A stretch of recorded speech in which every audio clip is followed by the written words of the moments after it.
Okay, good evening to all. Good evening.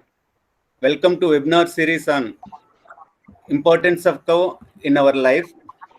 We'll start with Kamadhenu Mahagayatri mantra. Om Subha Kamaya Vidmahe Kamadhatrai Cha Dhimahi Tanno Dhenu Prachodayat Tanno Dhenu Prachodayat. Now I request Lalitha madam, please introduce our speaker and we'll start the session. धन्यवाद sir.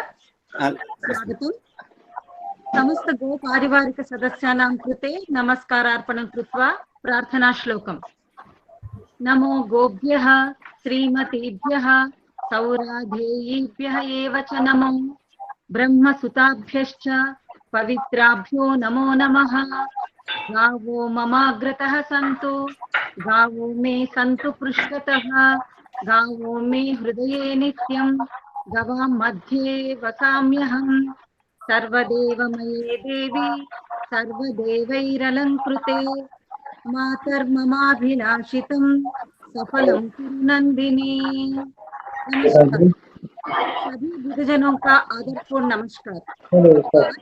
इस सायं संध्या के समय, जिसे गोधूली का समय भी कहा जाता है, हम उस महान व्यक्तित्व से साक्षात्कार करने जा रहे हैं जिन्होंने गोमाता की सेवा के लिए निरंतर कटिबद्ध हैं. वो हैं गोबंधु गव्य सिद्धा श्रीमान अमिताभ भटनागर जी महोदय. सादर नमस्कार. इस सायं सभा में आपका स्वागतम. आपकी प्रज्ञा किसी एक क्षेत्र में सीमित नहीं है. बहुमुख प्रज्ञाशाली भटनागर जी लंबे समय तक आईटी क्षेत्र में कार्य कर चुके हैं. 2016 में गौ माता की सेवा के लिए आपने अपने उच्च पद को त्याग कर पंचगव्य चिकित्सा के क्षेत्र में पदार्पण किया है. कौ अवर अल्टीमेट सेवियर के लेखक श्रीमान जी अनेक कॉलेजेस एवं कॉर्पोरेट्स में अपने वक्तव्य से लोगों को प्रभावित करते रहे हैं. सेवा भारती के पूर्व सीईओ एवं बिग टॉक्स के संस्थापक एवं संचालक के रूप में इनकी कार्यों की गरिमा अविस्मरणीय है.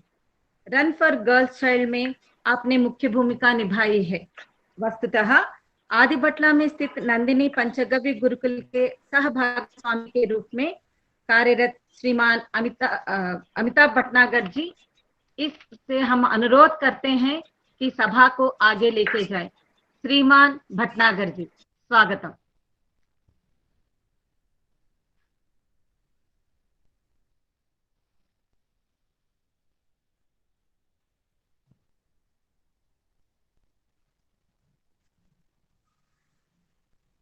भटनागर जी आप शुरू कर सकते हैं. अमिताभ भैया अनम्यूट कर. अनम्यूट. अमिताभ भाई अनम्यूट.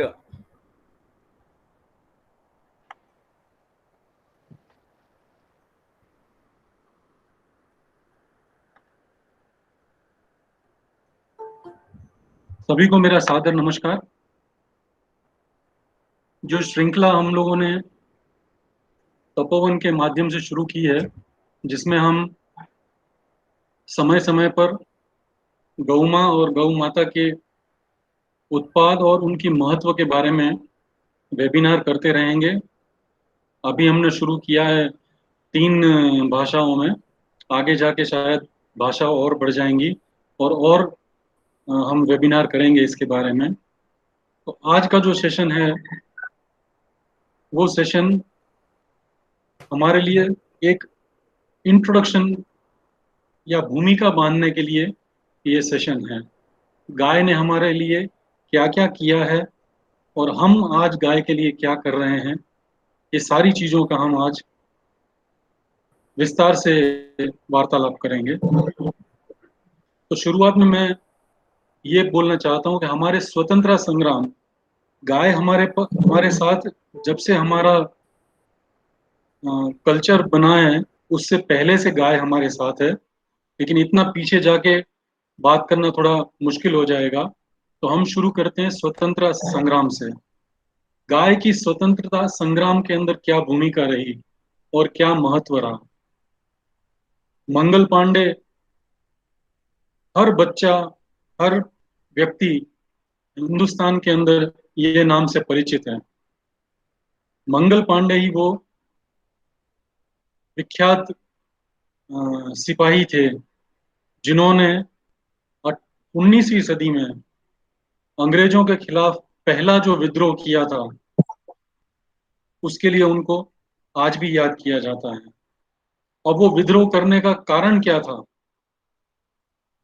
तो कारतूस जो उस समय अंग्रेजों ने बनाए थे, उसमें गौ मांस की चर्बी बनाई डाली जा रही थी, और एक हिंदू होने के नाते उन्होंने कहा मैं इस कारतूस का इस्तेमाल नहीं करूंगा क्योंकि इसके अंदर गाय की चर्बी है।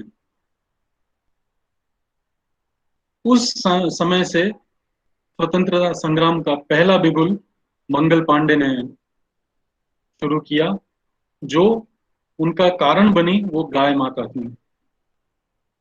ऐसे ही मीरठ के बिजरौल गांव में एक दूसरे व्यक्तित्व श्यामल सिंह, इन्होंने 84 गांवों में से हजारों किसानों को ब्रिटिश के खिलाफ लड़ने के लिए प्रेरित किया। जितने गांव उधर थे, जितने कस्बे उधर थे, सारे इनके नेतृत्वता में आगे आए और ब्रिटिश राज के साथ लोहा लिया। ये तो कुछ एक नाम है जो हम बोल सकते हैं, जिनका हमको स्मरण है। ऐसे बहुत सारे नाम हैं जो जिन लोगों ने अपने स्वतंत्रता के लिए काफी कुछ किया, लेकिन हम उनका नाम हर एक का याद नहीं रखे। काफी लोगों ने, जैसे किसान लोग थे, अपने परिवार के हथियार बेच दिए, गहने, लेडीज ने गहने बेच दिए अंग्रेजों के खिलाफ युद्ध करने के लिए। सब ने अपने अपने अपने हिसाब से यथा योग्य उसके अंदर अपना अनुदान दिया। आज की परिस्थिति में अगर हम देखें तो आज हमने लेटेस्ट 2 फिल्मों को देखा, जिसके अंदर सब लोगों को याद होगा, जो अभी अभी बनी हुई थी फिल्म थी बाहुबली नंबर 1। उसके अंदर भी एक गांव को बचाने के लिए गाय को दौड़ाया गया था, और वो गायों ने एक बांध तोड़ा था जिससे पानी भर गया था पूरे शहर के अंदर। लेकिन वो जो महल था वो बच गया था। इसी हिसाब से अगर हमने थोड़े टाइम पहले अगर फिल्म याद है तो बाजीराव मस्तानी थी। उसके अंदर भी हमने देखा था एक लड़ाई के समय गाय का कैसे उपयोग किया गया था, और वो जो लड़ाई थी वो बाजीराव ने जीती थी। तो गाय हमें सिर्फ खाने पीने का ना देते हुए, गाय हमारे लिए एक पूर्ण रूप से माँ का कार्य करती है, और वो हमको अपने बच्चों की तरह पालती है। स्वतंत्रता संग्राम से लेके हर एक संग्राम में कहीं ना कहीं गाय का बहुत ही बड़ा हाथ रहा है। अब जब अंग्रेज आए तो उनको सभी राज्यों के ऊपर राज करने में बहुत तकलीफ हुई, क्योंकि वो लोग कुछ समझ नहीं पा रहे थे कि यहाँ पे क्या हो रहा है। कोई कुछ मानता है, कोई कुछ मानता है। लेकिन उन्होंने 2 चीज को नोट किया कि यहाँ 2 चीज बहुत अच्छी है, और वो पूरा हिंदुस्तान मानता है। एक था उनका एजुकेशन, शिक्षा प्रणाली, और दूसरी गौ माता। तो अंग्रेजों ने बैठ के अपने हिसाब से वार्तालाप किया और कहा कि चलो, किसी भी देश के ऊपर राज्य करना आसान तब होगा जब हम उसकी शिक्षा प्रणाली और उसकी आस्था को तोड़ देते हैं। धीरे धीरे इन लोगों ने ये काम शुरू किया। ब्रिटिश के आने से पहले हमारे किसी भी गांव में बैल को बांधा नहीं जाता था। हर गांव में बैल कहीं पर भी किसी के भी खेत में जाके कुछ भी खा लेता था, कोई उसको कुछ बोलता नहीं था। सिर्फ गाय को बांध के रखते थे, और वो भी अपने अपने हिसाब से चारा चराने के लिए छोड़ते थे, वो अलग बात है। ब्रिटिश सबसे पहला कानून लाए कि जो भी मवेशी जिसे बांधा नहीं गया है वो सरकार की संपत्ति हो जाएगी और सरकार उससे जब्त कर लेगी।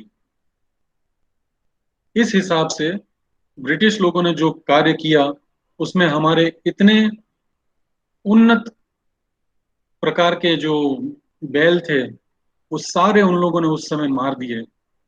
कहा जाता है उस समय 36 गुण के बैल हुआ करते थे, और उनमें इतनी ताकत थी कि सिर्फ उसका मूत्रपिंड जो है वो सूंघ लेने से जो स्त्री गर्भ धारण नहीं कर सकती थी उनके गर्भ धारण भी हो जाते थे। इतने उच्च कोटि के हमारे पास बैल थे, लेकिन अंग्रेजों ने वो सारा खत्म कर दिया। ये जो बूचड़ खाना जिसको हम आज स्लॉटर हाउस के नाम से जानते हैं, ये सारी चीजें जो हैं ये इन्हीं की देन है। और कहीं ना कहीं आज के जो ब्रिटिश तो यहाँ पे नहीं है, लेकिन उनके जो पिट्ठू फॉलोअर्स हैं वो आज भी इन चीजों को चला रहे हैं, जो बड़ा खेद है और निंदनीय भी है। अब गाय को हम अगर देखे जाएं, या गाय माता को, तो भारत के लिए ये गाय माता इतनी पवित्र क्यों है? तो कहीं किसी ने ये वाक्य जरूर सुना होगा कि 33 कोटि कोटि देवी देवता। ये 33 कोटि कोटि देवी देवता जो हैं, इसके अर्थ दो निकलते हैं। एक कोटि का एक मतलब होता है करोड़, जिसको हम करोड़ बोलते हैं। कोटि का दूसरा मतलब होता है विभिन्न। तो जहां 33 कोटि कोटि देवी देवता हैं, उसका मतलब ये आता है हमारे यहाँ 33 प्रकार के देवी देवता हैं, और वो सारे देवी देवताओं का वास गाय के अंदर है।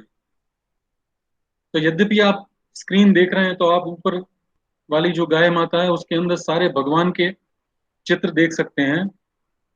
उसको आप देखेंगे तो सभी 33 देवी देवता उसमें दिखाई देंगे। आज के संदर्भ में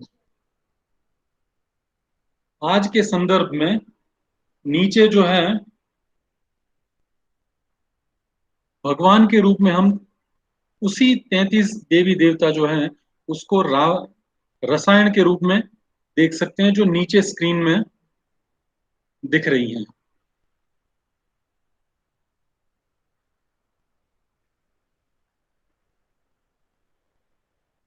अगर किसी को स्क्रीन नहीं दिखाई दे रहा है तो जरा बोलिएगा।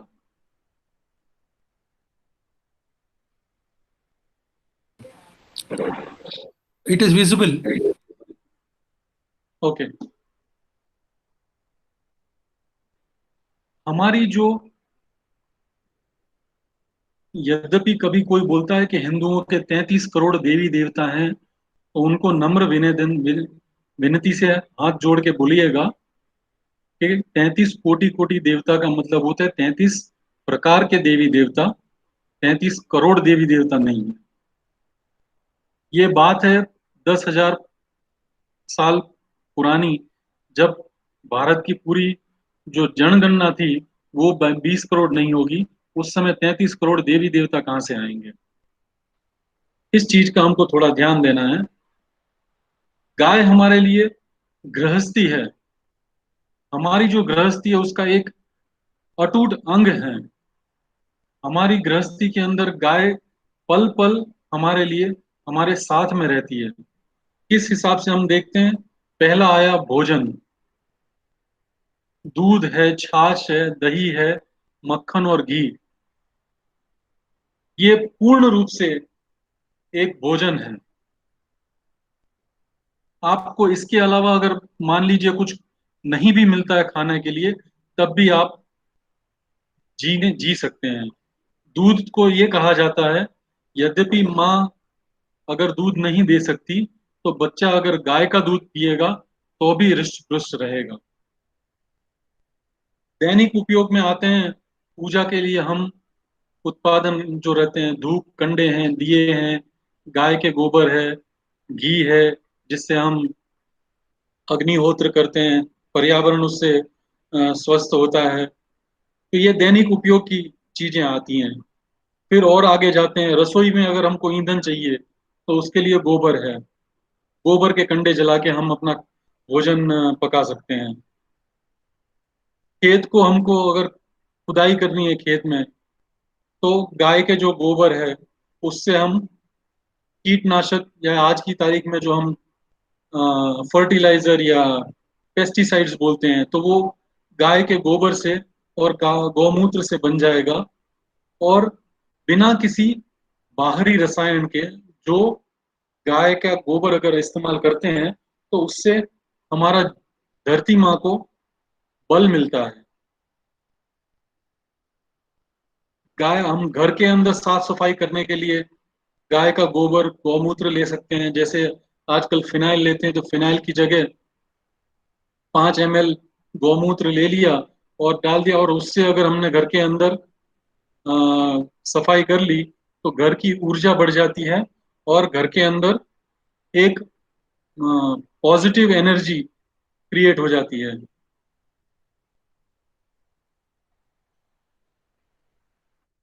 गाय से हमको प्राकृतिक भोजन, स्वच्छ हवा, पानी, जहां पर गाय रहेगी तो गाय के खुर के अंदर इतनी ताकत है कि वो पानी ऊपर खींच लेती है जमीन में। जहां पर भी एक साथ इकट्ठी कुछ गाय हैं, वहां पे कभी पानी की कमी नहीं होती है। और ये, इसके ऊपर काफी जगह एक्सपेरिमेंट भी हो चुका है। तो गाय हमारे लिए अभिन्न अंग है और हमारी गृहस्थी है। जैसे हम पूरे परिवार के साथ रहते हैं, गाय भी हमारा परिवार का हिस्सा ही है। हम गाय के बारे में काफी बात करते हैं, लेकिन मैं एक आपको खुद के सामने देखा हुआ चित्र वर्णन करना चाहता हूँ। मैं हैदराबाद में रहता हूँ, तो हैदराबाद से मैं जरा ऑफिस जा रहा था। ट्रैफिक बहुत था, तो गाड़ियां खड़ी थी, और साइड में एक गाय खड़ी थी। तो मेरी आगे जो कार थी उसमें से एक लड़का निकला, वो गाय के जाके पैर छू के, हाथ जोड़ के कुछ मंत्र बोला और आके वापस कार में बैठ गया। मेरा बेटा पीछे बैठा था और हंसने लगा, बोला पापा ये तो जर्सी के पैर छू रहा है। हमारे मन में भाव है गाय को, हम पूछते हैं सबको, लेकिन हमको मालूम ही नहीं है कि गाय कौन सी है। हम लोगों को डेयरी वालों ने, या जिन लोगों ने ये सब कार्य किया है, उन लोगों ने इतना दिमाग में बिठा दिया है। मैं आपको आगे स्लाइड्स आएंगे तो आपको वो भी बताऊंगा उसमें क्या है, कि हमको गाय का मतलब ही नहीं मालूम है। जर्सी को भी हम गाय मानते हैं, जबकि जर्सी में गाय जैसे कोई भी गुण नहीं है। अब गाय पहचानना है तो हम कैसे पहचाने? तो देसी गाय के गले में हमेशा एक झालर टाइप मांस लटकता रहता है। उसको प्रालंब बोलते हैं, इंग्लिश में उसको डेवलप बोलते हैं, बट वो छोड़ दीजिए। पर गर्दन के नीचे उनके हमेशा एक प्रलाब लटकता रहता है। दूसरा पॉइंट अगर हम देखें तो गाय की पीठ पे एक कुबड़ रहता है, जिसको इंग्लिश में हम्प बोलते हैं। यह कुबड़ जो है, यही जो इसके अंदर से शरीर में, गाय के शरीर में एक सूर्य केतु नाड़ी जाती है। ये नाड़ी जो है वो डायरेक्ट सन से इनके शरीर में गोल्ड जो है, जिसको हम पहनते हैं गोल्ड, वो गोल्ड सुपाच्य रूप में दूध के अंदर डालती है, जिससे देसी गाय का दूध जो है हल्के पीले रंग का होता है। गुजरात में जूनागढ़ नाम का एक डिस्ट्रिक्ट है जहाँ पे जूनागढ़ यूनिवर्सिटी है, वहां पर ये शोध हुई है कि गाय के दूध के अंदर गोल्ड रहता है, जिसकी वजह से ये इसका रंग पीला रहता है। दूसरा चीज देखना है तो दुनिया में जितने भी स्तनधारी पशु हैं, यहाँ तक कि आदमी लोग भी, किसी का भी दूध पीला नहीं है सिवाय के हमारी देसी गौ माता के। चौथी चीज हम देखते हैं तो गाय के हमेशा कान जो हैं लंबे लंबे बड़े आकार के होते हैं और ये हमेशा हिलते रहते हैं। अगर देसी गाय बैठी है और अगर कोई अनजान व्यक्ति उधर जाता है, सबसे पहला काम वो करेगी, वो खड़ी हो जाएगी। अगर स्वस्थ गाय है, बीमार है तो अलग बात है, अगर स्वस्थ गाय है तो किसी के भी आने पे ये आप समझ लीजिए वो खड़ी हो जाएगी। ये भी एक तरीका है जानने का कि गाय देसी है।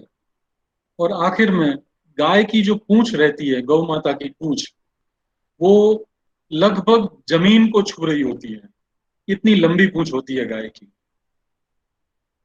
ये सारे जो पहचानने के बिंदु मैंने जो बताए, पॉइंट्स आपको बताए, ये सारे अगर चीजें किसी गाय में हैं तब आप मान सकते हैं कि ये गाय जो है देसी गाय है। इसके अलावा कोई गाय देसी नहीं हो सकती।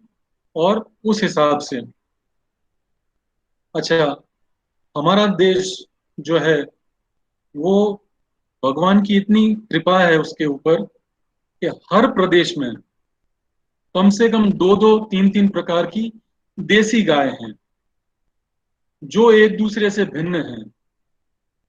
जैसे तेलंगाना में देख लीजिए या आंध्र प्रदेश में देख लीजिए, यहाँ पे तुरुप करनी एक मैं आपको गाय दिखाऊंगा आगे। ये गाय है, ओंगोल गाय है। दोनों को आप देखेंगे तो उन दोनों में कोई समानता दिखाई नहीं देगी, लेकिन हाँ, ये जो सारी चीजें मैं आपको बताई थी वो सारी उनमें दिखाई देंगी, लेकिन देखने में दोनों अलग दिखाई देंगी। गुजरात में जाइए आप, गिर है, कांकरेज है, दोनों को आप देखिए एकदम अलग, लेकिन दोनों देसी हैं।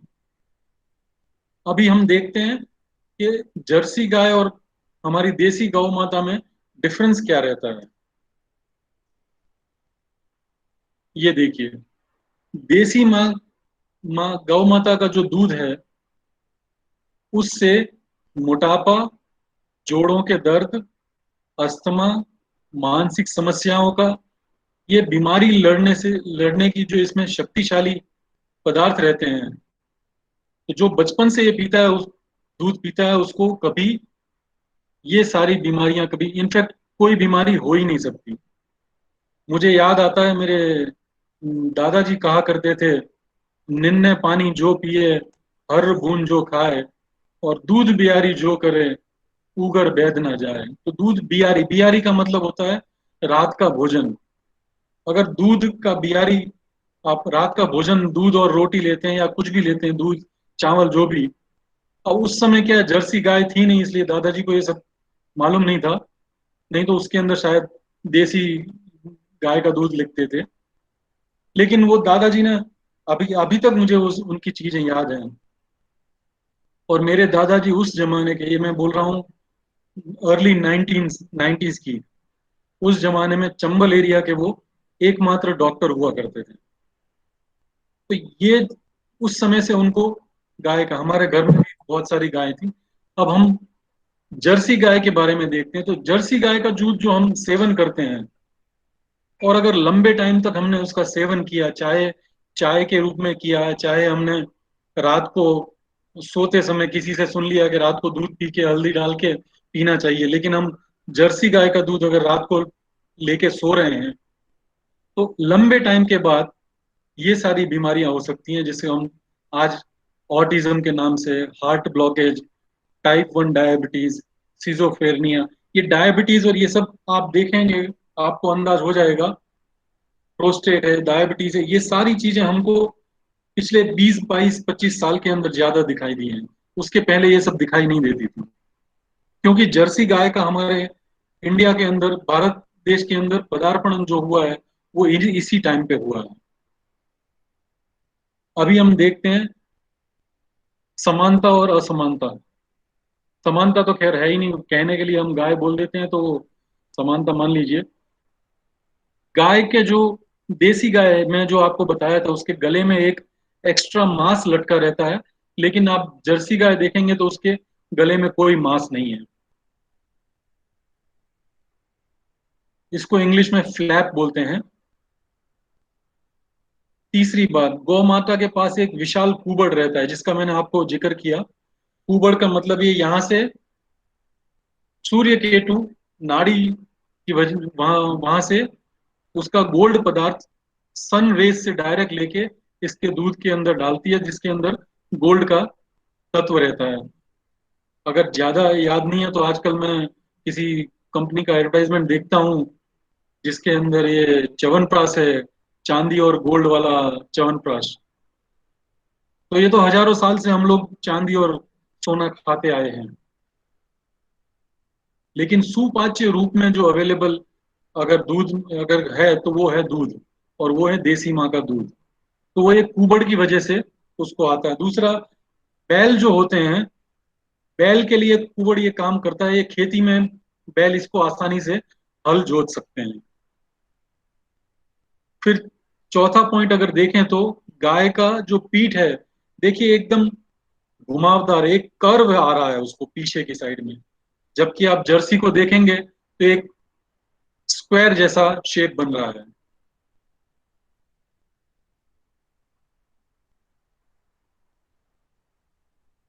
और आखिरी में जो मैं आपको बताया था, गाय जो देसी गाय रहती है उसके कान हमेशा लंबे और लटके हुए रहते हैं और हिलते हुए रहेंगे, जबकि जर्सी गाय है उसके कान बहुत छोटे रहेंगे और मुश्किल से हिलेंगे, कभी हिलेंगे नहीं। एक चीज और मैं बता दूं आपको, 100 गाय रहेंगी और देसी गाय का बछड़े को आप छोड़िएगा दूध पीने के लिए, वो अपनी ही माँ के पास जाके दूध पिएगा, किसी और के पास नहीं जाएगा। लेकिन जर्सी गाय का अगर वही बच्चा आपने छोड़ दिया, उसको यही नहीं पता होगा कि उसकी माँ कौन है, वो कहीं पर भी जाके दूध पीने लगेगा। इतना डिफरेंस आता है। अगर गाय में इतना डिफरेंस है तो आप समझ सकते हैं हम लोग अपने बच्चों को अगर जर्सी गाय का दूध दे रहे हैं तो हम उनके साथ क्या क्या गलतियां कर रहे हैं।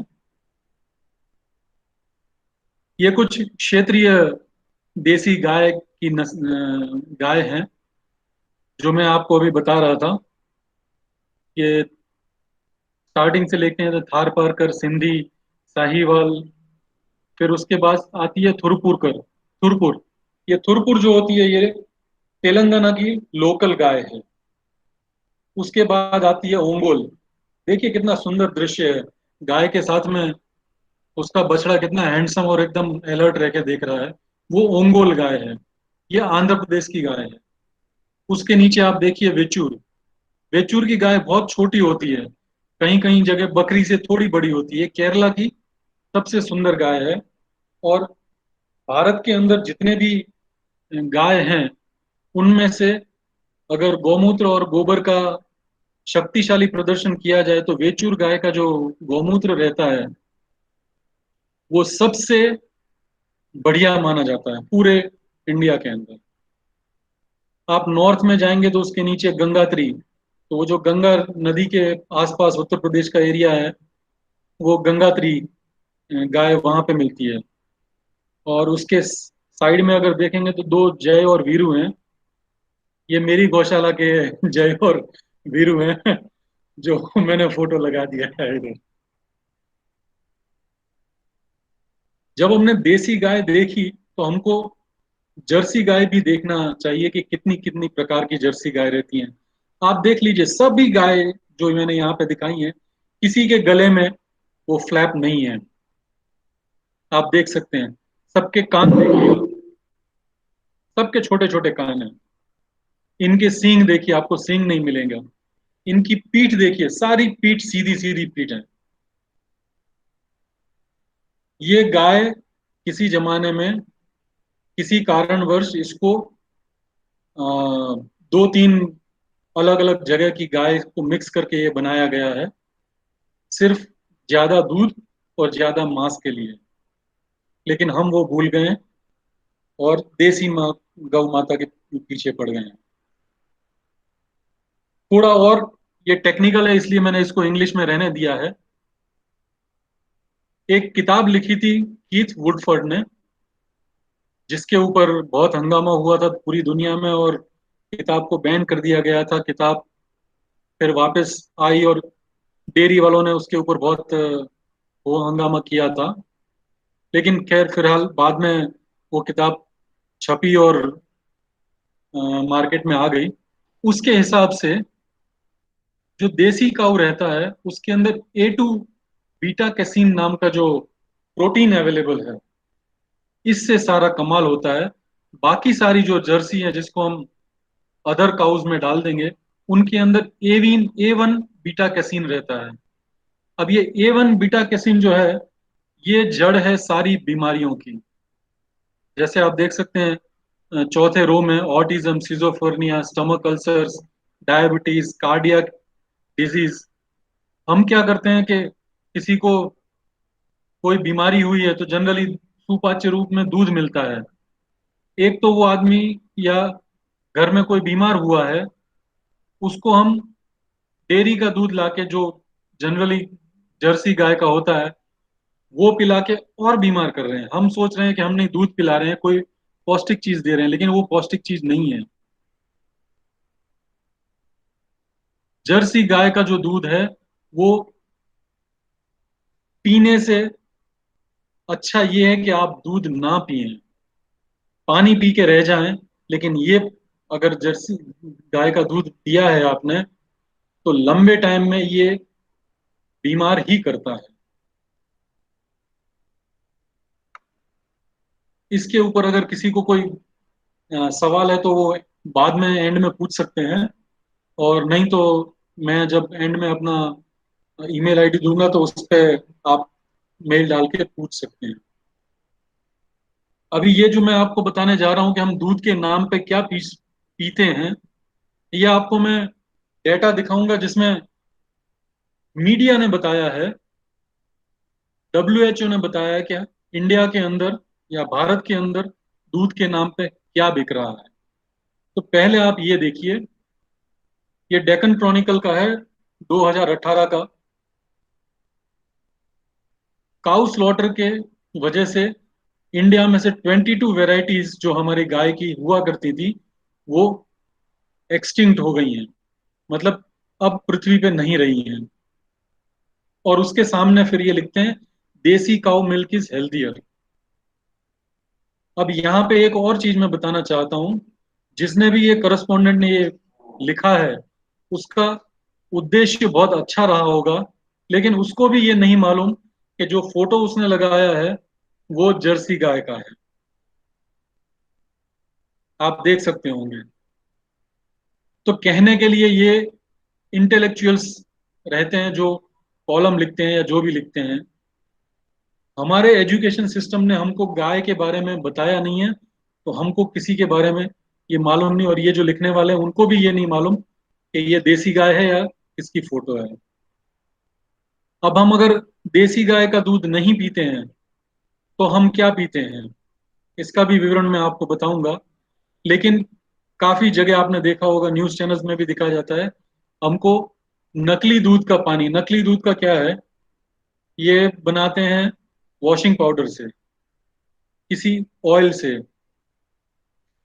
ये दूध हमको घर में देके जाते हैं, जिससे हमको विभिन्न विभिन्न प्रकार की बीमारियां होते हैं। अभी देखिए, ये पंजाब का न्यूज़पेपर का एक क्लिपिक है, Indians drink milk adulterated with detergent, जो मैं अभी आपको बताया, डिटर्जेंट और गंदे पानी में बना हुआ जो दूध रहता है। लेकिन सबसे बड़ी बात तो ये है, 68% ऑफ मिल्क। देखिए, ये इंडिया की बात हो रही है, 68% ऑफ मिल्क। ये सोचने वाली बात है। अभी हम दूसरी चीज देखते हैं, ये रिपोर्ट रही WHO की। अब यहाँ पे बहुत क्लैरिटी से WHO ने लिखा है, किसी को जाके अगर देखना है तो वो लिंक भी मैंने नीचे दिया है, देख सकता है। उसमें क्लियर लिखा है कि हम प्रोड्यूस करते हैं 14 करोड़ लीटर लेकिन हम कंज्यूम करते हैं 50 करोड़ लीटर। अब हमारे पास अगर 14 लीटर दूध है तो 50 लीटर दूध कैसे बनेगा उसका?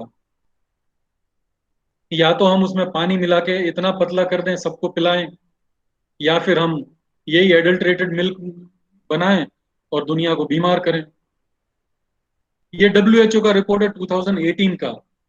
अभी मान भी लीजिए हम अगर 14 करोड़ की जगह भी 20 करोड़ लीटर्स भी बना रहे हैं तो 50 की जगह हम 70 कंज्यूम करने लगे होंगे, तो प्रोपोर्शन तो वही रहा होगा। ये वही जो मैं अभी आपको बता रहा था, ये है 60, ये बता रहे हैं FSSAI के स्टैंडर्ड्स होते हैं। तो मिल्क या मिल्क प्रोडक्ट्स, अब इसमें आप पनीर भी ले लीजिए, खोआ भी लीजिए, मिल्क की मिठाई भी ले लीजिए, कुछ भी ले लीजिए, ये सारी चीजें बिलो स्टैंडर्ड्स हैं। FSSAI standards do not permit them to sell it, लेकिन हम खाते हैं और बड़े शौक से खाते हैं, बोलते हैं ये चीज अच्छी है वो चीज अच्छी है, ना जानते हुए कि हमें जर्सी गाय का दूध नहीं पीना चाहिए या उसकी बनी हुई कोई मिठाई नहीं खानी चाहिए। अभी यहाँ नीचे लिखा हुआ है, देखिए, दूध में एडल्ट्रेशन है वो कैसे हम डिटेक्ट कर सकते हैं। तो इमीडिएटली जैसे दूध आपके घर में आया, आप तुरंत उसको देख के बता सकते हैं। तो डार्ट मतलब detect adulteration with rapid test, FSSAI ने ये एक ई बुक निकाला है। अगर किसी व्यक्ति विशेष को चाहिए तो वो मुझे लिख सकता है, मैं ये ई बुक उनको भेज दूंगा। वो बताते हैं कि इमीडिएटली आपको दूध का, फिर घी का, फिर और बहुत सारी चीजें हैं जिसका आप immediately on the spot detection कर सकते हैं कि ये सही है या एडल्ट्रेटेड है। अब इतना जानने के बाद लगता है अब मैं क्या करूं भाई, मैं कहाँ से दूध लेके आऊं? मेरे पास तो मैं जानता नहीं हूँ किसी को जो गाय का दूध मुझे मेरे घर पे पहुंचा दे। या अगर ऐसी परिस्थिति है तो मेरी आपसे सलाह ये रहेगी कि आप दूध ना पिएं, वो ज्यादा आपको फायदा करेगा, ना कि आप जर्सी गाय का दूध पिएं। लेकिन दूसरी बहुत सारी चीजें हैं जो आप कर सकते हैं। अपने बच्चों और परिवार को गौ माता का महत्व सिखाएं। गाय ने जो, हम बाहुबली पिक्चर देखने गए थे, मैं वापस, हम लोग पिक्चर के साथ बहुत कनेक्ट कर लेते हैं, बाहुबली पिक्चर देखने गए थे। हम लोगों में से कितने लोगों ने इस सीन की तारीफ की थी और बच्चों को बताया था, देखो गौ माता का यहाँ पर भी हम लोग ऐसे हमारे लिए सहायता देती थी। मुझे नहीं मालूम किसी ने ऐसा बोला होगा। तो हम अपने बच्चों को अगर नहीं सिखाएंगे कि गौ माता का महत्व क्या है, तो और कौन सिखाएगा? अंग्रेजों ने तो हमारी एजुकेशन सिस्टम तोड़ दी, कल्चर तोड़ दिया। अब उस कल्चर को, एजुकेशन सिस्टम को वापस लाना है तो हमको आपको खड़ा होना पड़ेगा और समझाना पड़ेगा। बच्चों को, परिवार को महत्व समझाएं। इसकी काफी छोटी छोटी बुकलेट्स हैं, आप मुझे लिख सकते हैं, मैं आपको भेज दूंगा उस बुकलेट्स, आप पढ़ के बच्चों को समझा भी सकते हैं। परिवार में अगर दूध पीना है या पिलाना है तो केवल गौ माता का दूध ही लें। परिवार को सिर्फ गौ माता का दूध ही देना चाहिए। और दूध कैसा होता है ये मैंने आपको बता दिया है। अगर पीला नहीं है तो आपको वो नहीं लेना है। अगर पीला है तो आप ले सकते हैं। लेकिन आजकल एडल्ट्रेशन का जमाना है तो काफी लोग, मैं देखता हूँ, हल्दी डाल के भी दूध को पीला करके दे देते हैं, कि उसको भी आप आराम से पकड़ सकते हैं, क्योंकि हल्दी कभी ज्यादा पीली हो जाएगी, कभी कम पीली हो जाएगी। लेकिन गाय का दूध जो एक बार पीला होता है वो सारी जिंदगी वैसा ही पीला मिलता है, उसमें कोई ज्यादा कम पीला नहीं होता। आपके जीवन में कम से कम एक गौ उत्पाद को जगह दें। घर के अंदर दूध की बात हम छोड़ देते हैं, ऐसी कौन सी चीज है जो आप अपने घर के अंदर उसको ला के रख सकते हैं, उसका इस्तेमाल कर सकते हैं? जैसे धूप बत्ती हो गया, गाय के गोबर के कंडे हो गए, जिससे हम अग्निहोत्र कर सकते हैं। गौमूत्र हो गया, जिसका हम सेवन कर सकते हैं। आपको घर के अंदर झाड़ू पोछा लगाना है तो फिनाइल की जगह हम गौमूत्र डाल के उसका पोछा लगाएं। कोई भी एक गौ उत्पाद हम अपने घर के अंदर लेके आए और उसका इस्तेमाल करें। परिवार को प्रति माह कम से कम एक गौशाला घूमने के लिए लेके जाएं। बच्चों को तभी समझ में आएगा। ये आप और मैं स्क्रीन पे देख के समझ जाएंगे कि ये गौ माता और जर्सी में डिफरेंस क्या है, लेकिन बच्चों को तभी समझ में आएगा जब वो वात्सल्य के पर्यावरण में रहेंगे और उनको समझ में आएगा कि गाय कितनी वात्सल्य चीज है।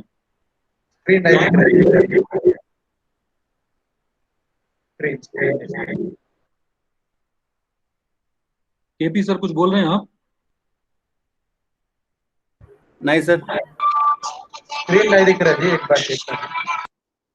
स्क्रीन शेयर करूं? हाँ जी, हाँ जी, हाँ जी।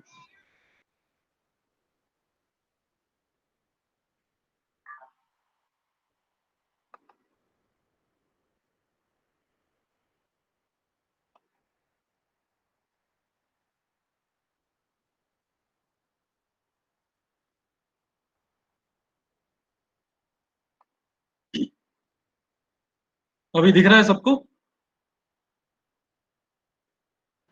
हाँ जी, हाँ जी, दिख रहा है जी। परिवार को प्रति माह एक बार गौशाला में जाके उनको बच्चों को दिखाएं कि क्या होता है गौशाला और गाय का क्या महत्व है। गौ माता को दान नहीं, दिल में जगह दें। गौ माता को दान की जरूरत नहीं है। हम लोग बोलते हैं अरे हाँ, हमने किसी दुकान पे गए, वहां पे लिखा था गौ माता के लिए दान, 10 रुपए डाल दिए, 100 रुपए डाल दिए, 500 रुपए डाल दिए, हमारा काम हो गया। नहीं, दान की जरूरत नहीं है गौ माता को। आपके दिल में उनको जगह चाहिए। तो वो जगह कैसे मिलेगी आपको? वो जो दान का रुपया है, उस दान के रुपए से आप कोई भी गौ का उत्पाद खरीदिए। और जब आप गौशाला में जाते हैं तो गौशाला में दान मत दीजिए। गौशाला वाले कुछ ना कुछ बनाते रहते हैं, उनका प्रोड्यूस रहता है, वो खरीद के अपने घर में लेके आइए। नेजल ड्रॉप्स है, आई ड्रॉप्स है, बहुत सारी चीजें वो बनाते रहते हैं। वो खरीद के अपने घर के अंदर उसका उपयोग कीजिए। हमारी दान की जो परंपरा रही है वो तो है ही, वो बहुत ही अच्छी है। लेकिन हम दान दे के ये भूल जाएं कि भाई ये दान का पैसा कहाँ जा रहा है, क्या हो रहा है, हमको कुछ मालूम नहीं है। अगर मान लीजिए वो दान का पैसा कहीं गलत काम में जा रहा है तो हमारा दान भी उतना ही भागीदार रहेगा उस गलत काम में जितना कि करने वाला रहता है। तो दिल में जगह दीजिए। काफी लोग मुझसे पूछते हैं, मैं देखा था गाय को एक ट्रक में ले जा रहे थे, लेकिन मैं क्या करूं, मुझे मालूम नहीं था। आजकल सबके पास मोबाइल है। उस गाड़ी का नंबर क्लियर दिखता हुआ एक फोटो ले लीजिए, ट्विटर पे, फेसबुक पे, इंस्टाग्राम पे तुरंत डाल दीजिए। 100 नंबर पे पुलिस को कॉल कीजिए कि ये गाड़ी का नंबर है, यहां से ये यहां जा रही है, इसके अंदर मैंने गाय देखी है। हो सकता है कोई गाय गुजरात से हैदराबाद या हैदराबाद से राजस्थान लेके जा रहा हो, कोई प्रॉब्लम नहीं है। लेकिन आप अपना काम कीजिए। अगर वो गाय गाय लेके जा रहा है अच्छे काम के लिए, गौशाला में ले जा रहा है, बहुत अच्छी बात है। तब भी आपको पता चल जाएगा कि हाँ चलो, वो गाय अच्छे काम के लिए जा रही है।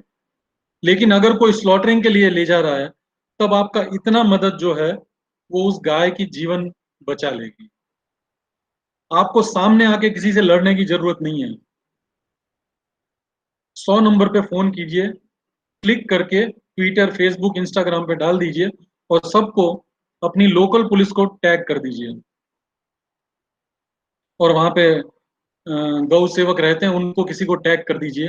आप देखिए, आपको 100 नंबर पे फोन करेंगे, वो लोग आके बताएंगे आपको ये गाड़ी में ये हो रहा था, इसको हमने गाय को बचा लिया है, या ये गाड़ी के पास लाइसेंस था, ये गाड़ी यहाँ जा रही है। आप इतना करेंगे बहुत हो जाएगा। हमको लड़ाई और योद्धा बनने की जरूरत नहीं है। अभी मोदी जी ने बोला आत्मनिर्भर भारत। आत्मनिर्भर भारत हम कैसे बनेंगे? उसका अर्थ तो यही हुआ कि हम जब ऐसा कुछ काम करेंगे जिससे हम प्रोड्यूस करें और देशवासी इस्तेमाल करें, या देशवासी प्रोड्यूस करें और हम उसका इस्तेमाल करें, एक दूसरे के साथ हेल्प करें और मदद करें। तो जैसे मैं अभी थोड़ी देर पहले बोल रहा था, गौशाला में अगर आप फैमिली के साथ जाते हैं तो उधर दान ना दें। गौशाला में बनी हुई सारी चीजें हैं। आपके घर में मान लीजिए बालकनी में अगर पौधे लगे हुए हैं तो उसके अंदर आप खाद के लिए गौशाला से थोड़ा सा गोबर ले लीजिए। उस गोबर का अगर आपको 50 रुपया देना है 50 रुपया दीजिए, आप 500 रुपया देना है 500 रुपया दे दीजिए। लेकिन सिर्फ दान के नाम से मत दीजिए, उसके सामने कुछ लीजिए। आपका भी काम होगा कि आपके घर में पौधे जो लगे हैं बालकनी में उनको स्ट्रेंथ मिलेगी, मैन्योर मिलेगा, और आपको भी लगेगा मैंने कुछ लिया, दान नहीं दिया। ऐसे ही गौमूत्र, आजकल गौमूत्र इतना आवश्यक हो गया है कोरोना के जमाने में। मैं आगे आता हूं तो आपको बताता हूं। गौमूत्र इतना जरूरी हो गया कि आप दिन में कम से कम उसका 5 ml पीना बहुत जरूरी है। घी घी तो ऐसी चीज है जो जिसको हम पूर्ण रूप से भोजन कह सकते हैं। दिन के भोजन के साथ खाना खाने से पहले हम लोग सूप पीते हैं। ये सूप पीने का रिवाज जो है वो वेस्टर्न कल्चर आया है। लेकिन सूप पीने का सबको मालूम है एपिटाइट इंक्रीज करने के लिए होता है। और उसका सही तरीका ये होता है, खाना खाने के 20-25 मिनट पहले आप अगर सूप लेते हैं तो आपको आधे घंटे बाद भूख लगती है, फिर आप अच्छी तरह खाना खा सकते हैं। लेकिन यही घी थोड़ा सा आपने गुनगुना लिक्विडिफाई करके अगर मुंह में रख लिया खाना खाने से 1 मिनट पहले, आपकी जो जठर अग्नि है वो उसी समय जागृत हो जाएगी और आपको तुरंत भूख लग जाएगी। तो दिन में कम से कम 2 चम्मच हर एक प्रति व्यक्ति को घी लेना जरूरी है। हाँ, याद रहे, मैं मार्केट के घी लेने की बात नहीं कर रहा, देसी गाय के दूध से घर में बना हुआ घी की बात कर रहा हूँ। दही, छाछ और दूध तो सब लोग लेते ही हैं, मैं उसके बारे में ज्यादा नहीं बात करूंगा। लेकिन आत्मनिर्भर गौशाला बनाने के लिए क्या क्या आजकल हो रहा है गौशालाओं में, गौशाला क्या क्या बना रही हैं ये देखिए। काउडंग केक्स, जिसको हम कंडे बोलते हैं, ये तो सबको मालूम ही है। धूप बत्ती, ये धूप बत्ती जलाने से हमारे घर का वातावरण सुखद हो जाता है, खुशबू से भर जाता है। फिर कंस्ट्रक्शन ब्रिक, आजकल घर बनने के लिए गोबर के ब्रिक्स बनने लगे हैं। ये होता है मॉस्किटो कॉइल्स। आप मच्छर अक्षर अगर आ रहे हैं और आप ये कॉइल जला दीजिए, वो जो केमिकल वाले कॉइल्स जो आते हैं उनसे तो बहुत ही अच्छा है। ये आपको आपका वातावरण भी शुद्ध करेगा और मच्छर से भी दूर भगाएगा। पेपर स्टेशनरी, पता नहीं कितने लोगों ने यहाँ पे सुना है इसके बारे में या नहीं, लेकिन गाय के गोबर से पेपर बनाते हैं। वही पेपर जिसमें हम लिख सकते हैं, उसी पेपर का हम कुछ भी बना सकते हैं। आप नीचे देख सकते हैं पेपर पेंसिल, वो पेंसिल भी पेपर ही से बनी हुई है जो गाय के गोबर से बना हुआ है। शॉर्ट में बता देता हूँ, पेपर जो बनता है वो नॉर्मल पेपर, वो ट्री पल्प मतलब पेड़ का चूरा करके उसका पल्प बना के उसमें से बनाया जाता है। तो उसके लिए इतने सारे पेड़ काटने पड़ते हैं जिसकी वजह से हम बोलते हैं एनवायरनमेंट खतरे में है, पेड़ कट रहे हैं, ये हो रहा है वो हो रहा है। हमको पेड़ काटना ही नहीं है, हमने गोबर से पेपर बना लिया है, उसकी पेंसिल बना ली है। दिया, गणेश आइडल, नहाने के लिए साबुन, किसी को चर्म रोग है, कोई भी टाइप का स्किन रोग है, वो ये साबुन से अगर डेली नहाता है उसका कुछ टाइम के अंदर चर्म रोग साफ हो जाता है। तो ये बहुत सारी चीजें गौशाला बनाती है। हम जब गौशाला में जाते हैं फैमिली को लेके, वहां से ये सारी चीजें लेके आएंगे। तो हमको केमिकल चीजें का इस्तेमाल करने की जरूरत नहीं है। दूसरे उत्पाद जिसको बोले काव यूरिन में अभी आपको बताया, गौमूत्र अर्क। यहाँ पे एक मैं खास बात आपको बता देना चाहता हूँ। सब लोग बोलते हैं गौमूत्र अर्क मतलब गौमूत्र हो गया, ऐसा नहीं है। गौमूत्र को अगर हमको हजारों साल रखना है तो उसके वास्तविक फॉर्म में हम नहीं रख सकते, क्योंकि उसके अंदर दिन प्रतिदिन अमोनिया बढ़ता जाता है। तो हम गौमूत्र अर्क को डिस्टिलेशन प्रोसेस, गौमूत्र को डिस्टिलेशन प्रोसेस से अर्क अलग करते हैं, लेकिन उसके अंदर जो मिनरल्स रहते हैं जैसे कैल्शियम है, मैग्नीशियम है, ये सारे हैवी मेटल्स हैं, ये इवोपरेट नहीं होते हैं, ये नीचे ही जम जाते हैं। तो ये जो नीचे जम गए इसका हम टैबलेट्स बनाते हैं, और गौमूत्र अर्क जो होता है वो अलग रहता है। तो जब भी आप गौमूत्र का सेवन करने का सोचते हैं तो इस अनुपात में लें, 2 टैबलेट 2 वटी गौमूत्र की और 5 ml अर्क। इतना अगर आपने लिया तो ये हो जाएगा 97% ऑफ गौमूत्र। अकेला अर्क को आप गौमूत्र समझने की भूल ना करें, ये डिस्टिल्ड वाटर है फ्रॉम गौमूत्र, ठीक है। फिर काव यूरिन के बहुत सारे शैम्पू हैं, हैंड सैनिटाइजर। आजकल सैनिटाइजर तो ऐसे बिक रहे हैं, जो 25 रुपए का है वो 500 रुपए में दे रहा है। लेकिन काव यूरिन का अगर आपने हैंड सैनिटाइज किया, आपको किसी और की जरूरत ही नहीं पड़ेगी। फ्लोर क्लीनर मैं आपको ऐसे ही बता दिया। घी, घी का तो मैं आप मतलब अगर बखान करने कोई बैठेगा तो उसकी तो किताबों पर किताबें लिखता जाएगा। दूध आप सबको मालूम ही है कितना सात्विक है। बटर मिल्क, और ये बटर मिल्क को आप फार्मिंग में पेस्टिसाइड्स फर्टिलाइजर में इस्तेमाल कर सकते हैं, गोबर को। स्किन प्रॉब्लम्स के लिए बटर मिल्क इस्तेमाल हो सकता है। और सबको मालूम है छाछ हम लोग गर्मियों में कितनी पीते हैं, एकदम ठंडक पहुंचाता है। तो ये सारी चीजें जो है गौशाला में आपको मिल सकती हैं। आप गौशालाओं को आत्मनिर्भर बनाइए। गौशाला से आप, मैं बता रहा हूं, कोई भी चीज लेके आएंगे आपको नुकसान नहीं करेगी। अब मैं कुछ पंचगव्य जो चिकित्सा होती है उसके इलाज ज्यादातर गौमूत्र और इसी से होता है, उसके उपयोग आपको बताना चाहता था। और कुछ बड़े बड़े चीजें हैं जो जहाँ पे, तो ये जो एक वेबसाइट है काउ यूरिन रिसर्च पेपर, यहाँ पे आपको काफी रिसर्च पेपर मिल जाएंगे।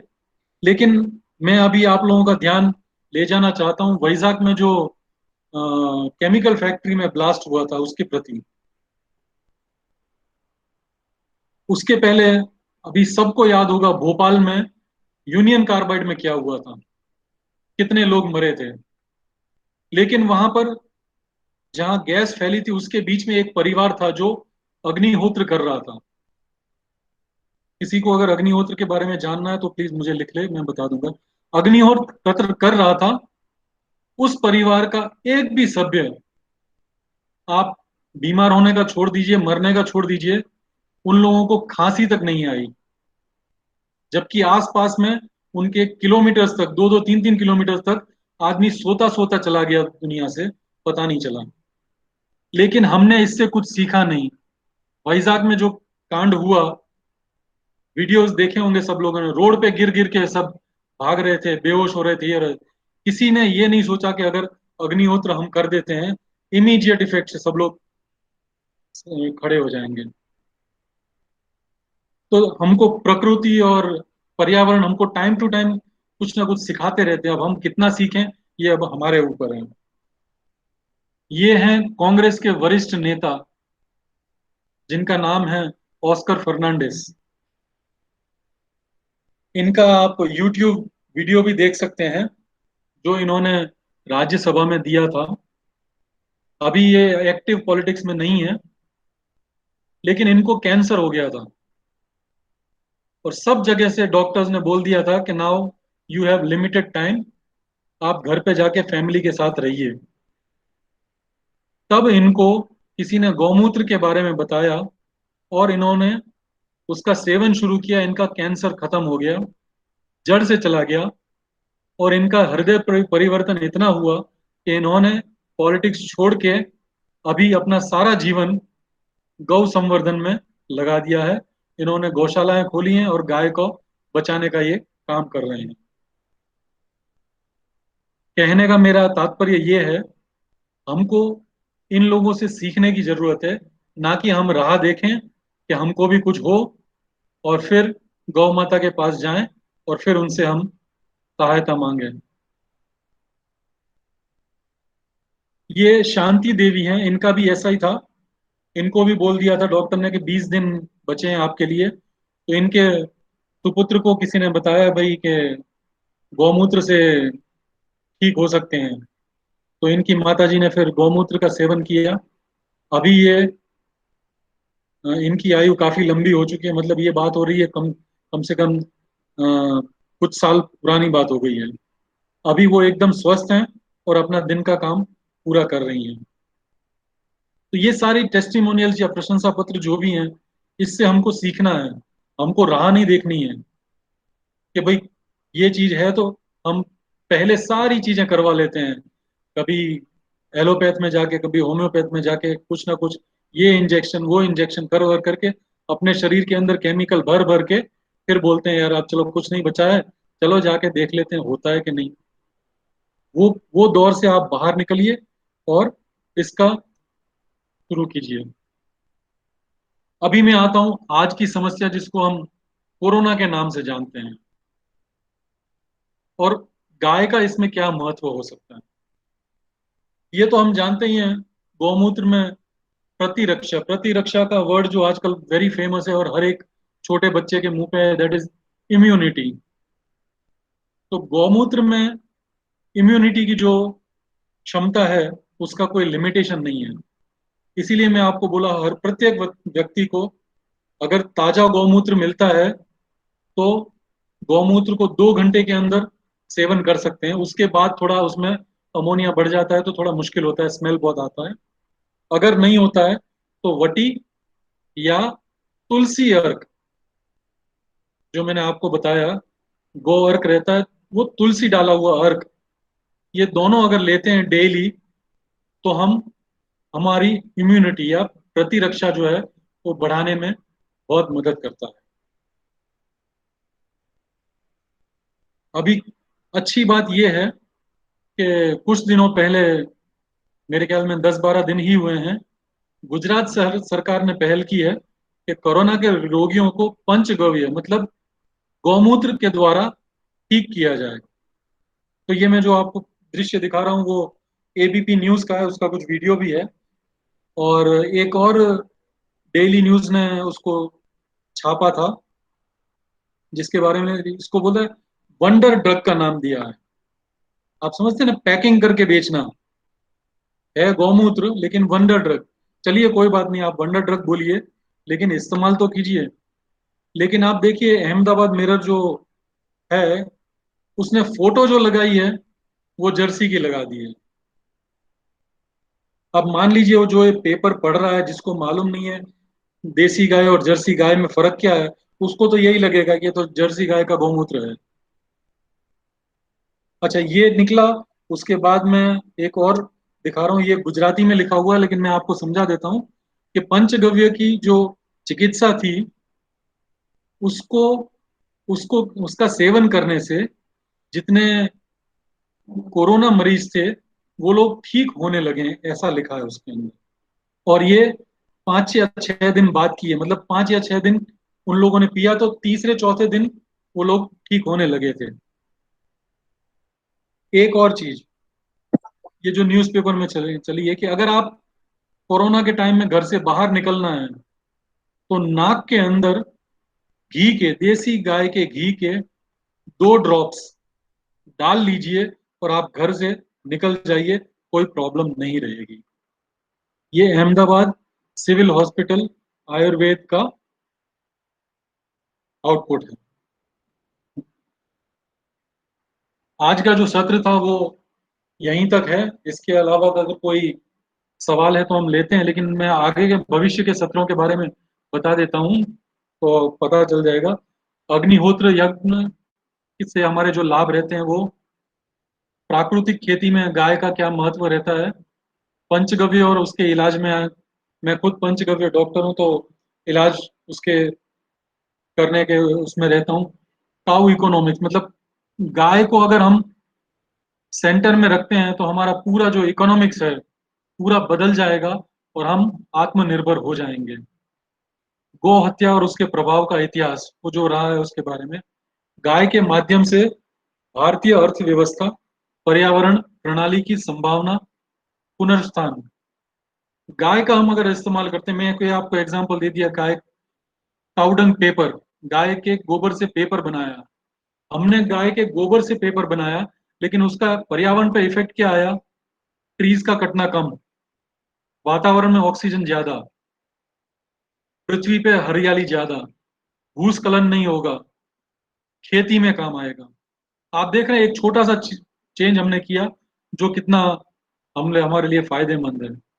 फिर गौ पिता नंदी, उसके महत्व के बारे में ये रहेगा। आज जो मेरा सेशन था वो सेकंड सेशन था। कल सूर्यकला जी ने किया था, जो पहला सेशन था वो इंग्लिश में था, आज मैंने हिंदी में किया।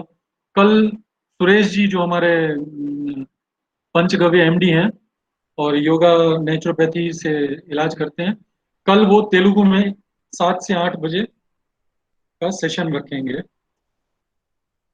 आप सभी लोगों को मेरा बहुत बहुत धन्यवाद, और यही मेरा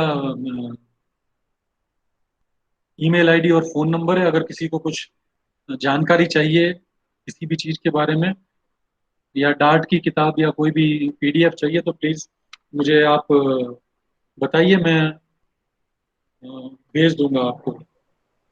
KP ji, do we have time for question answers if anybody is having? Yes, sir.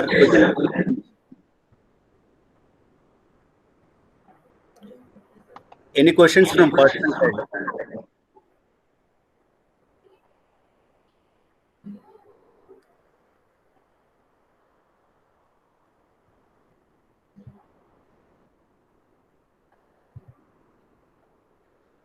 Anybody, if there is any question, you can type it out or you can unmute and ask the question. और नहीं तो मैंने अपना जो email ID दिया है उसमें please आप कॉल कर सकते हैं।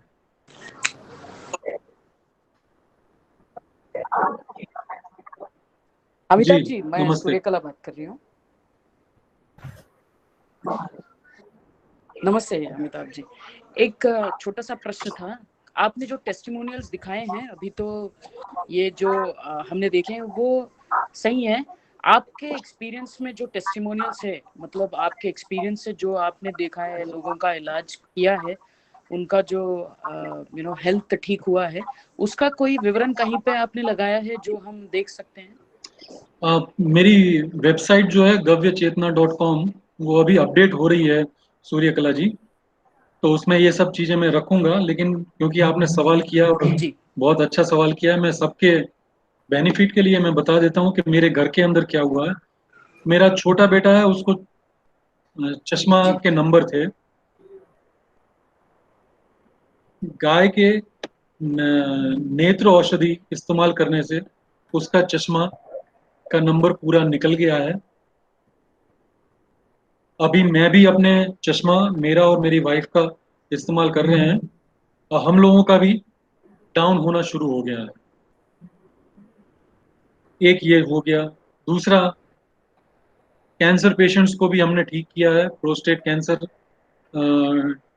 स्टेज 3 का रिवर्सल करवा दिया है हम लोगों ने। तो ये सारी चीजें हो रही हैं जब हम चिकित्सा करते हैं। सूर्यकला जी,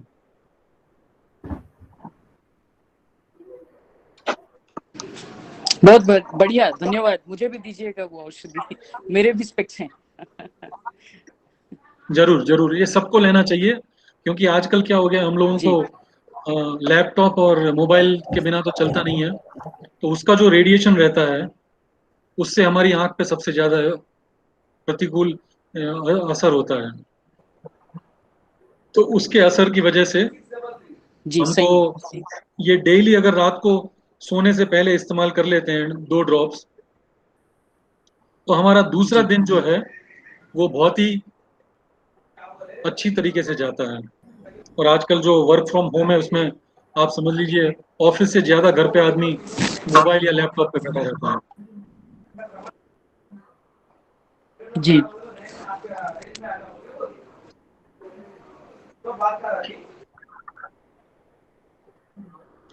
केपी सर, अगर कोई सवाल नहीं है तो मेरे ख्याल से I request Lalita madam to conclude the.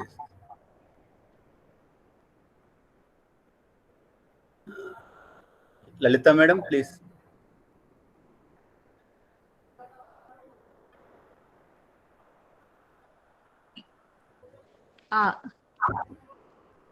धन्यवाद भटनागर जी।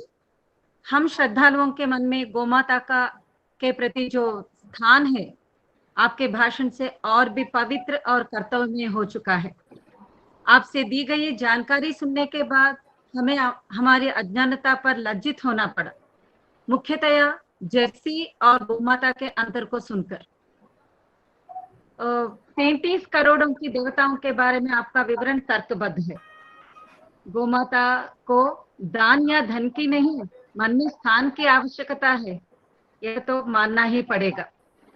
भोजन में परिसेचन के बाद पहला निवाला हमें घी से ही क्यों लेना है, यह आज पता चला। अग्निहोत्र की महिमा के बारे में, कोरोना के दवा के बारे में, इस तरह से आपका हर एक विषय हमें सोच में डाल दिया है। ऐसे कौन से विषय का पुनरावलोकन करूं? आपसे कही गई हर बात हमें सचेत किया है। दूध ना पीने की आपकी सूचना थोड़ा बहुत चिंतामग्न भी बनाया है। सनातन धर्म की रक्षा के लिए और विश्व में पुनः भारतीय संस्कृति को सर्वोत्कृष्ट स्थान पर बिठाने के लिए जो मानसिक गरिमा और शारीरिक पटिमा हमें चाहिए, वह केवल गोमाता ही हमें दे सकती है। वो आज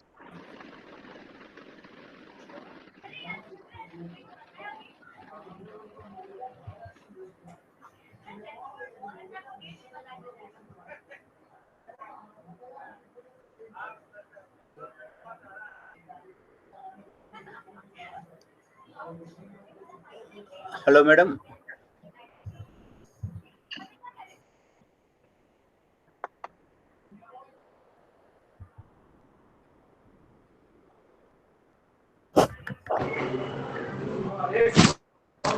चलिए, उनका सुनाई नहीं दे रहा है, मगर मैं बात करती हूँ।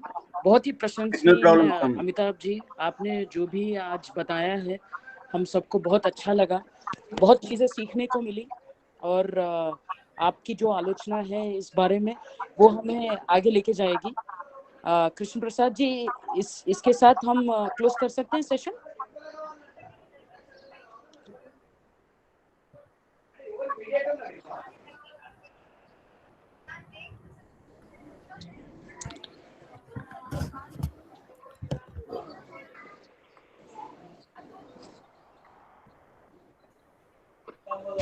KP sir, I think we can close it. Okay, sir. Thank you. Amitabh ji, बहुत बहुत धन्यवाद आपका। सभी लोगों को मेरा धन्यवाद। जय गौ माता। Jai Gomata. Thank you, sir. Thank you. Thank you. We close this session. जय गौ माता। जय गौ माता।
body taking all the energy from the Surya Kiranas and converting that into the beneficial energy form that is useful for the human. And this nadi, this particular nadi, is helping the cow to take away all the negative traits from the human body, and in such a way, these negative qualities are not going to affect the cow in its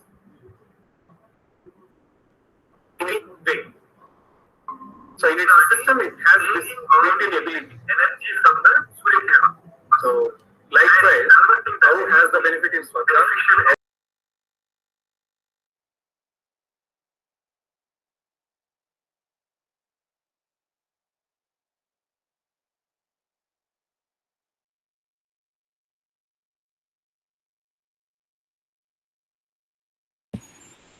Sanjay Sharma ji.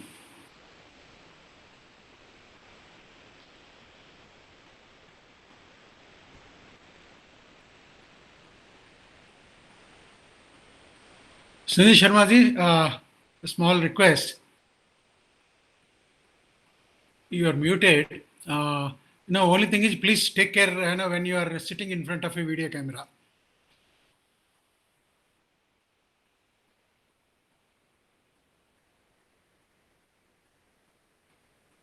Am I audible to you? You are not.